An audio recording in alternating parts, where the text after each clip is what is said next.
ಸ್ನೇಹಿತರೆ, ಪೊರಕೆಯನ್ನು ಬೆಳೆಸುವ ಪ್ರತಿಯೊಬ್ಬರೂ ತಿಳಿಯಲೇಬೇಕು ಎನ್ನುವ ಅದ್ಭುತ ಮಾಹಿತಿ ನಿಮಗಾಗಿ. ಪೊರಕೆ ವಿಚಾರದಲ್ಲಿ ಈ 11 ತಪ್ಪು ಖಂಡಿತ ಮಾಡಬೇಡಿ. ಆ ತಪ್ಪು ಮಾಡಿದ್ದಲ್ಲಿ ಮನೆಗೆ ದರಿದ್ರ ಒಕ್ಕರಿಸುವುದು ಖಚಿತ. ಸ್ಕಿಪ್ ಮಾಡದೆ ಪೂರ್ತಿ ಮಾಹಿತಿ ನೋಡಿ, ಏಕೆಂದರೆ ಅರ್ಧಂಬರ್ಧ ತಿಳಿಯುವ ಜ್ಞಾನ ಅಥವಾ ಮಾಹಿತಿ ಯಾವತ್ತಿಗೂ ವ್ಯರ್ಥ. ಅದಕ್ಕಾಗಿ ಪೂರ್ತಿ ಮಾಹಿತಿ ಕೇಳಿ. ಈ ಮಾಹಿತಿ ತಿಳಿದುಕೊಂಡರೆ ಹಿಂದೆ ನಿಮ್ಮ ಅದೃಷ್ಟ ದುಪ್ಪಟ್ಟಾಗುವುದರಲ್ಲಿ ಯಾವುದೇ ಅನುಮಾನವಿಲ್ಲ. ಅಂತಹ ಅದ್ಭುತ ಮಾಹಿತಿ ಇದು. ಆ ತಪ್ಪುಗಳನ್ನು ತಿಳಿಯುವ ಮೊದಲು ಸಾಕ್ಷಾತ್ ಲಕ್ಷ್ಮೀನಾರಾಯಣರ ಆಗಮನ ನಿಮ್ಮ ಮನೆಗೆ ಆಗಬೇಕೆಂದು ನೀವು ಬಯಸಿದರೆ ಈ ವಿಡಿಯೋವನ್ನು 3 ಜನರಿಗೆ ಶೇರ್ ಮಾಡಿ. ಲಕ್ಷ್ಮೀನಾರಾಯಣರ ಕೃಪಾ ಕಟಾಕ್ಷವನ್ನು ಬಯಸುವುದಾದರೆ ಈ ವಿಡಿಯೋವನ್ನು ಲೈಕ್ ಮಾಡಿ ಮತ್ತು ನಮ್ಮ ವಿವರ್ಸ್ ಲೋಕ ಚಾನಲನ್ನು ಸಬ್ಸ್ಕ್ರೈಬ್ ಮಾಡಿ. ಕಾಮೆಂಟ್ ಬಾಕ್ಸ್ನಲ್ಲಿ ಶ್ರೀ ಲಕ್ಷ್ಮೀನಾರಾಯಣ ನಮೋ ನಮಃ ಎಂದು ಬರೆಯಿರಿ. ಪೊರಕೆಯನ್ನು ಬಹಳ ಶುಭವೆಂದು ಪರಿಗಣಿಸುತ್ತೇವೆ. ಎಲ್ಲಿ ಇಡಬೇಕು, ಹೇಗೆ ಇಡಬೇಕು, ಯಾವ ದಿನ ಮನೆಗೆ ತರಬೇಕು ಎಲ್ಲವನ್ನ ತಿಳಿದು ಲಕ್ಷ್ಮೀ ಕೃಪೆಗೆ ಪಾತ್ರರಾಗಿ. ಪುರಾಣದ ಪ್ರಕಾರ ಲಕ್ಷ್ಮೀದೇವಿಯು ವಿಷ್ಣುವಿನ ಲೋಕಕ್ಕೆ ಹೋದಾಗ ಆ ಸ್ಥಳವನ್ನು ಸ್ವಚ್ಛಗೊಳಿಸಲು ಬಳಸಿದರೆಂದು ಉಲ್ಲೇಖವಿದೆ. ಹಾಗಾಗಿ ಅದನ್ನು ಸರಿಯಾಗಿ ಬಳಸಬೇಕು. ಪೊರಕೆಯನ್ನು ದಾಟುವುದು, ತುಳಿಯುವುದು ಮಾಡಬಾರದು. ವಾಸ್ತುಶಾಸ್ತ್ರದ ಪ್ರಕಾರ ನೈಋತ್ಯ, ಪಶ್ಚಿಮ, ದಕ್ಷಿಣ ದಿಕ್ಕುಗಳಲ್ಲಿ ಪೊರಕೆಗಳನ್ನು ಇಡಬೇಕು. ಶನಿವಾರದಂದು ಪೊರಕೆಯನ್ನು ಖರೀದಿ ಮಾಡಬೇಕು. ಇದರಿಂದ ಲಕ್ಷ್ಮಿ ಹಾಗೂ ಶನಿದೇವರ ಆಶೀರ್ವಾದ ಇರುತ್ತದೆ. ಹಾಗೂ ಪೊರಕೆಗಳನ್ನು ನಿಲ್ಲಿಸಿದ ಸ್ಥಿತಿಯಲ್ಲಿ ಇಡಬಾರದು. ಅದನ್ನು ಮಲಗಿಸಿ ವಿಶ್ರಾಂತಿ ಇರುವ ರೂಪದಲ್ಲಿ ಇಡಬೇಕು. ಹಾಗೂ ಗಲೀಜಾಗಿರುವ ಸ್ಥಳದಲ್ಲಿ ಇಡಬಾರದು. ಹೊಸ ಮನೆಗೆ ಹೋದಾಗ ಹೊಸ ಪೊರಕೆಯನ್ನು ಖರೀದಿ ಮಾಡಿ. ಬಿದುರಿನ ಪೊರಕೆ ಉತ್ತಮವಾದದ್ದು. ಹಾಗೂ ಮುರಿದ ಪೊರಕೆಗಳನ್ನು ಬಳಸಬೇಡಿ. 1. ಪೊರಕೆ ಹಳೆಯದಾದರೆ ಗುರುವಾರ ಮತ್ತು ಶುಕ್ರವಾರ ಮನೆಯಿಂದ ಹೊರಕ್ಕೆ ಹಾಕಬೇಡಿ. ಗುರುವಾರ ಶ್ರೀಮನ್ನಾರಾಯಣ ಮತ್ತು ಶುಕ್ರವಾರ ಲಕ್ಷ್ಮೀದೇವಿಯ ದಿನವಾಗಿದೆ. ಈ ದಿನ ಮನೆಯಿಂದ ಪೊರಕೆ ಹೊರಗಿಟ್ಟರೆ ಲಕ್ಷ್ಮಿ ಮನೆಯಿಂದ ಹೊರಗೆ ಹೋಗುತ್ತಾಳೆ ಎನ್ನಲಾಗುತ್ತದೆ. 2. ಪೊರಕೆ ಖರೀದಿಗೂ ದಿನವಿದೆ.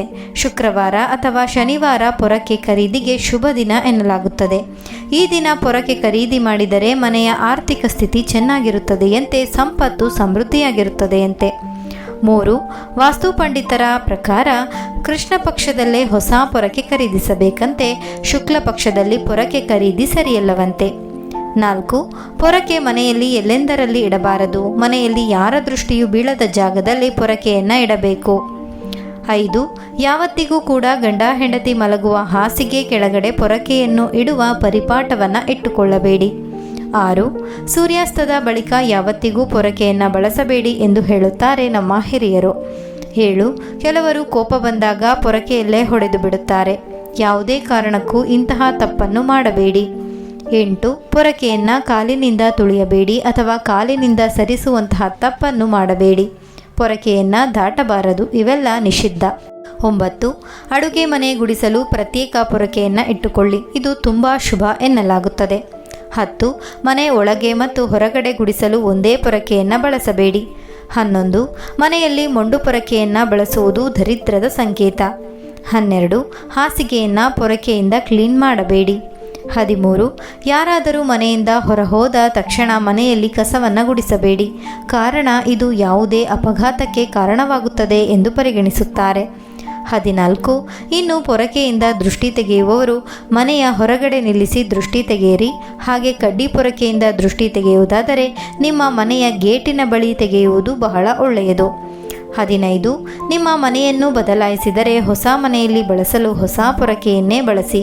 ವಾಸ್ತುಶಾಸ್ತ್ರದ ಪ್ರಕಾರ ಈ ರೀತಿ ಮಾಡುವುದು ಉತ್ತಮ ಹೆಜ್ಜೆ. 16. ಮನೆಯಲ್ಲಿ ಕಸ ಗುಡಿಸುವ ಪೊರಕೆಯಿಂದ ನಿಮ್ಮ ಕಾಲುಗಳ ಧೂಳನ್ನು ಒರೆಸುವುದನ್ನು ತಪ್ಪಿಸಿ. ಏಕೆಂದರೆ ವಾಸ್ತುಶಾಸ್ತ್ರದ ಪ್ರಕಾರ ಈ ರೀತಿ ಮಾಡುವುದರಿಂದ ಲಕ್ಷ್ಮೀದೇವಿಯು ಕೋಪಗೊಳ್ಳುತ್ತಾರೆ ಎಂದು ನಂಬಲಾಗಿದೆ. 17. ವಾಸ್ತುಶಾಸ್ತ್ರದ ಪ್ರಕಾರ ದೀಪಾವಳಿ ಪರ್ವದಲ್ಲಿ ಪೊರಕೆಯನ್ನು ಖರೀದಿಸುವ ನಂಬಿಕೆಯೂ ಇದೆ.